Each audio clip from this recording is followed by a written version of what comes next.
ఈరోజు వాళ్ళు అర్థం చేసుకోవాల్సింది, కామారెడ్డిలో చంద్రశేఖరరావు గారిని ప్రజలు ఓడగొట్టిండ్రంటే ప్రజల ఆగ్రహం ఎట్లుందో అధ్యక్ష, నాకు ఓటమి మొదటిసారి కాదు, నేను ఓడినా గెలిచినా. కానీ ఆయన ఇంద్రుడు చంద్రుడు దేవుడు, తెలంగాణ ప్రదాత, తెలంగాణను ఉద్ధరించడానికే తెలంగాణకి ఆయన జాతి పిత అని, వీళ్ళు తెలంగాణ జాతి పిత అని చెప్పుకున్న చంద్రశేఖరరావును కామారెడ్డి ప్రజలు బండకేసి కొట్టి ఒక సామాన్యుని ఎమ్మెల్యేగా గెలిపించారు. నేను ఆ రోజే చెప్పిన, నేను పోతుండొచ్చు కానీ పోతా నిన్ను పట్టుకొని పోతా అని, నేను పోతా నిన్ను పట్టుకొని పోతా అని. సో కామారెడ్డిలో ఓడగొట్టిన ప్రజలు తిరస్కరించిన ఎందుకు ఇంకా బుకాయించాలనుకుంటున్నారు అధ్యక్ష? ఎందుకు బుకాయిస్తున్నారు? ఇప్పటికైనా నేను చెప్తున్నా అధ్యక్ష, మూసీ ప్రాజెక్టును కట్టాలన్నా వద్దా మీరు చెప్పండి, మెట్రో రైళ్లు విస్తరించాలన్నా వద్దా మీరు చెప్పండి, రేడియల్ రోడ్స్ వేయాలన్నా వద్దా చెప్పండి, రీజనల్ రింగ్ రోడ్డును నిర్మించాలన్నా వద్దా మీరు చెప్పండి, హైదరాబాద్ నగరానికి గోదావరి జలాలను తరలించాలన్నా లేదా మీరు చెప్పండి, తెలంగాణ రాష్ట్రానికి మీరు పెట్టుబడులను తేవాలంటున్నారా వద్దంటున్నారా చెప్పండి.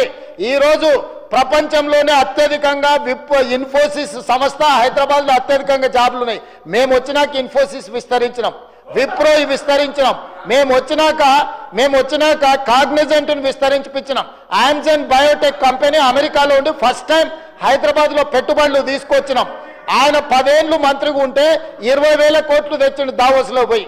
నేను 10 నెలల్లో సరిగ్గా 1 సంవత్సరం తిరిగే లోపల 2,20,000 కోట్లు పెట్టుబడులు తెచ్చిన. ఇది నా సమర్థత. ఆయన ఏమనుకుంటాడంటే గుంటూరులో చదివిన తెలివితేటలు ఈడ పనికొస్తాయనుకుంటాడు. అధ్యక్ష, ఇంగ్లీష్ అనేది నాలెడ్జ్ కాదు. 4 ఇంగ్లీష్ ముక్కలు ఆయనకు రావచ్చు, నేను 4 ఇంగ్లీష్ ముక్కలు కానీ ఈ ప్రపంచంలో చైనాలో ఉండేవాడికి ఇంగ్లీష్ రాదు, జపాన్లో ఉండేవాడికి ఇంగ్లీష్ రాదు, జర్మన్లో ఉండేవాడికి ఇంగ్లీష్ రాదు.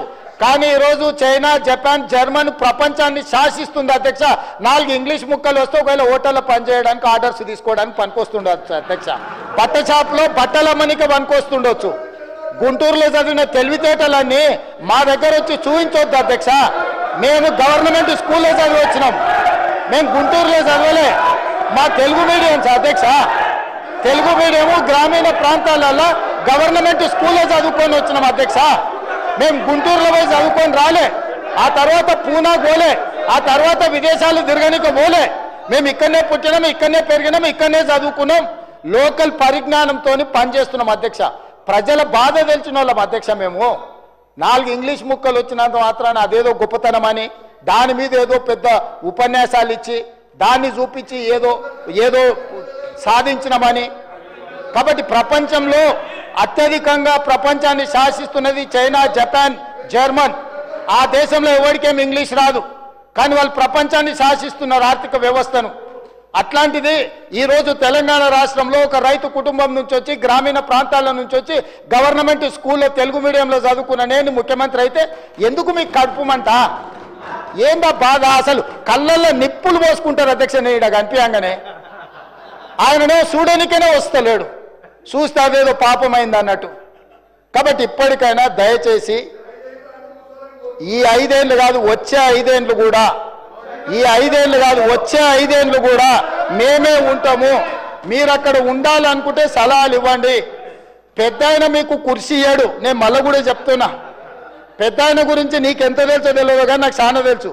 వెనకటికి నీకు కూడా చెప్పిన, నువ్వు ఆశించకని. ఇప్పుడు కూడా నేను చెప్తున్నా, పాపం ఉండనియండి, పెద్ద మనిషి తెలంగాణ కోసం కొట్లాడిండి అని మీరే చెప్తారు. ఆయన కుర్చీ మీద కన్నేస్తారేంది మీరు ఇద్దరు కలిసి? ఎందుకు ఆయన మీద పగబట్టారు? కుటుంబంలో పెద్ద దిక్కు ఒక ఆయన ఉండాలి, పెద్ద దిక్కు ఉంటేనే గౌరవం ఉంటుంది. పెద్ద ఆయనను కూడా ఖతం చేసి కుర్చీలో కూర్చోవాలనే స్కీమ్లు వేయకండి. ఇంతకుముందే నేను కాగితం తెచ్చిస్తే ఏందో అనుకున్నా, మా వాళ్ళు చెప్తున్నారు గతంలో నేపాల్ యువరాజు దీపేంద్ర తన కుటుంబంలోని 8 మందిని AK-47 పెట్టి కాల్ చేసిందట, పదవి ఇయ్యలేదని.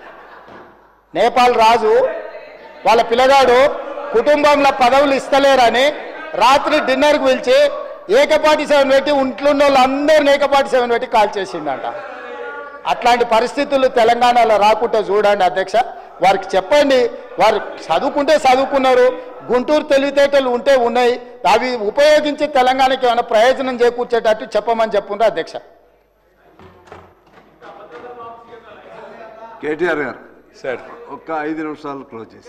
ఎందుకు సార్ కూర్చుంటానండి. మీ బాగా వాళ్ళదే బాగా ఇనసొంపు ఉంది కదా, కూర్చుంటారు.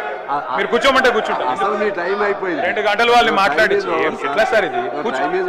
కూర్చుంటానండి సార్. ఎట్లా సార్? మీరు ఒక కమ్యూనిస్ట్ యోధుడు, తెలంగాణ కోసం నిరాహార దీక్ష చేసిన కొత్తగూడెం బిడ్డ మీరు. మీరు అట్లాంటిది మీరు కూడా మమ్మల్ని ఇట్లా గొంతు నొక్కితే ఎట్లా సార్? ముఖ్యమంత్రి గారు అంత ఫ్రస్ట్రేషన్ లో, అంత ఆవేశంలో, అంత ఆవేశం, అంత అయ్యో పదవిలోకి వచ్చిన తర్వాత కూడా ఇంత ఫ్రస్ట్రేషన్ నా జీవితంలో ఎవరిలో చూడలేదు సార్ నేను. అరే మొత్తం ఇంత దాడి, ఇంత ఉక్రోషం. ఏం పర్లేదు రేవంత్ రెడ్డి గారు, ఇంకా తిట్టాలనుకుంటే ఇంకో 2 గంటలు తిట్టండి, మాకేం అభ్యంతరం లేదు. ఎందుకంటే మీ మైక్ కట్ కాదు, నీకు ఎంత ఉందో అంత తీసుకో, నాకేం ఇబ్బంది లేదు. మీ తిట్లన్నీ మాకు దీవెనలు, మీ తిట్లన్నీ మాకు దీవెనలు, మాకు ఆశీర్వాదాలు. మీరు ఎంత మాట్లాడితే మాకు అంత మంచిది. ఎందుకంటే మీ వల్ల ఖచ్చితంగా ఇంకొక 20 ఏళ్ళు కాంగ్రెస్ ఓటేయాలంటే ఎవరైనా భయపడే పరిస్థితి తెలంగాణ మొత్తంలో వస్తున్నది. మీరు పోయి ప్రచారం చేశారు, మహారాష్ట్రలో ప్రచారం చేశారు, హర్యానాలో చేసినారు, ఢిల్లీలో చేసినారు, అద్భుతాలు సాధించారు. మొన్న పోయి ఎమ్మెల్సీ ఎలక్షన్లో కూడా చేసినారు. 57,000 ఉద్యోగాలు నేను ఇస్తే నాకు ఓటేయండి అన్నారు. వేసినారా ఓట్లు మీకు? అందుకే అంటున్నారు రేవంత్ రెడ్డి గారు, రంకెలతో ఏమి రాదు, ప్రతిపక్షాల మీద దాడి చేస్తే కాదు. అధ్యక్ష, మీరు వచ్చిన తర్వాత అధ్యక్ష, పెద్దవాగు 2 సార్లు కొట్టుకొని పోయింది, సుంకిశాల కూలిపోయింది.